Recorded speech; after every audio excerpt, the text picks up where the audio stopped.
ഇതാണ് സാക്ഷാൽ മൂകാംബിക ദേവി. എനിക്ക് മൂകാംബിയെ പോയി ദേവിയെ നേരിട്ട് കണ്ടു തൊഴണമെന്ന് ഭയങ്കര ആഗ്രഹം. അതെവിടെയായി മൂകാംബിക? അത് കുറച്ച് ദൂരെയാ, ഇവിടുന്ന് കുറെ ദൂരമുണ്ട്.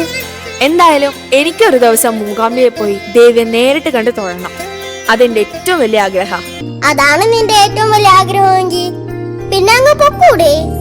അങ്ങനെയൊന്നും പോവാൻ പറ്റില്ല. നമ്മളെ കാണണമെന്ന് ദേവി ആഗ്രഹിക്കുമ്പോഴാ നമുക്ക് പോകാൻ സാധിക്കുന്നത്. അതെ, നീ മൂകാംബിക ദേവിയെ പ്രാർത്ഥിച്ച നിന്റെ ഉഴപ്പും മടിയും എല്ലാം മാറും. പരീക്ഷയിൽ നല്ല മാർക്കും കിട്ടും.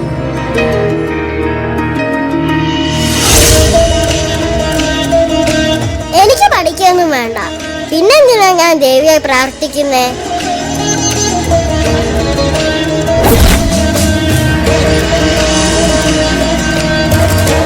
ദേവി മഹാമായ അമ്മേ, എന്റെ കുഞ്ഞിനൊരു ആപത്തും വരുത്തല്ലേ. അവരെത്രയും പെട്ടെന്ന് തിരിച്ചെത്തിക്കണേ.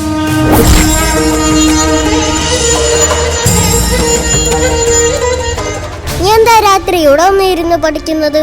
വീട്ടിൽ സ്ഥലമില്ലേ? വീട്ടിൽ ഇല്ലടാ, അത് ശരിയാവില്ല. അല്ല, നിനക്ക് പഠിക്കാനൊന്നുമില്ലേ? ഇല്ല. നീ ഇങ്ങനെ പഠിക്കാതെ ഉഴപ്പി നടന്ന എങ്ങനെയാ പ്രണവേ? പോടി, പഠിച്ചില്ലെങ്കിൽ എന്താ കുഴപ്പം? പഠിച്ചാലേ നമ്മുടെ ജീവിതത്തിൽ ഒരു ലക്ഷ്യം ഉണ്ടാവൂ. അതിന് എനിക്ക് ലക്ഷ്യമില്ലെന്ന് നിന്നോട് ആരാ പറഞ്ഞത്? എനിക്കൊരു വലിയ ഫുട്ബോളർ ആവണമെന്ന് എന്റെ ലക്ഷ്യം. എങ്കിലേ നീ മൂകാംബിക ദേവിയോട് പ്രാർത്ഥിച്ചാ മതി. ദേവി നിന്റെ ആഗ്രഹം സാധിച്ചു തരും. മൂകാംബിക ദേവിയോ? ആ ദേവി എന്താ സ്പോർട്സിന്റെ ആളാണോ? മൂകാംബിക ദേവി എല്ലാത്തിന്റെ ആളാ. കലയുടെയും അറിവിന്റെയും നന്മയുടെയും ഒക്കെ ദേവിയാ. അതിൽ സ്പോർട്സും വരത്തില്ലേ? എല്ലാം ഉണ്ടടാ. മൂകാംബിക ദേവിയോട് പ്രാർത്ഥിച്ച നിന്റെ ആഗ്രഹം സാധിച്ചു തരും.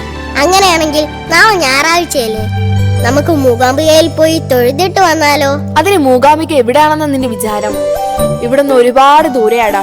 നമുക്ക് തനിച്ചു പോകാൻ പറ്റില്ല, വീട്ടുകാരുടെ കൂടെ പോകാൻ പറ്റും. എത്ര ദൂരത്താണെങ്കിലും ഞാൻ പോയാ എന്റെ വീട്ടിൽ ആരും തിരക്കത്തില്ല.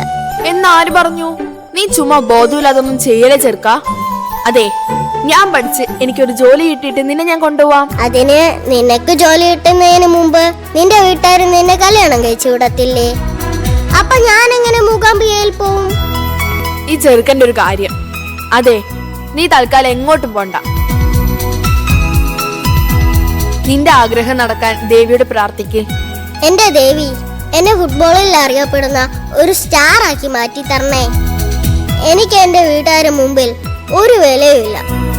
അവരുടെ മുമ്പിൽ എനിക്കൊന്ന് ഷൈൻ ചെയ്യാൻ അവസരമുണ്ടാക്കി തരണേ ദേവി. ദേവി അമ്മേ, ഞങ്ങൾക്ക് ഇപ്പോഴൊന്നും മൂകാംബികയിലേക്ക് വരാൻ പറ്റില്ല. എന്നാലും ദേവി ഞങ്ങളുടെ പ്രാർത്ഥന കേൾക്കണേ. ഇവന്റെ ആഗ്രഹം സാധിച്ചു കൊടുക്കണേ ദേവി.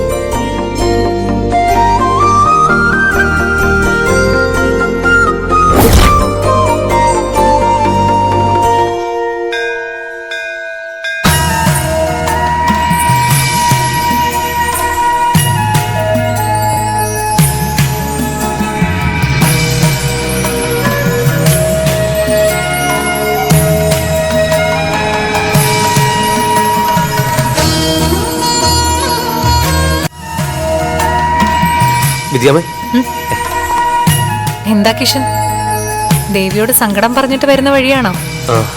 അതെ വിദ്യാമേ, അഖിലയുടെ അമ്മ ഞങ്ങളുടെ വിവാഹത്തിന് എതിര് നിൽക്കാം. ഒരു കാരണവശാലും അഖിലയെ ഞാൻ കല്യാണം കഴിക്കാൻ സമ്മതിക്കില്ലെന്നാ അവരുടെ നിലപാട്. അഖിലയും സുരേന്ദ്രൻ അങ്കിളും വിനോദവും ഒക്കെ ഞങ്ങൾക്ക് അനുകൂലം. പക്ഷേ അഖിലയുടെ അമ്മ മാത്രം.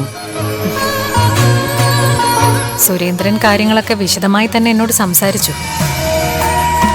കിഷൻ വിഷമിക്കണ്ട, എല്ലാം ദേവിയുടെ മനോഗതം പോലെ തന്നെ നടക്കും. നിങ്ങൾ ഒന്നിക്കണമെന്നാണ് അമ്മ മൂകാംബികയുടെ തീരുമാനമെങ്കിൽ അത് സംഭവിക്കുക തന്നെ ചെയ്യും.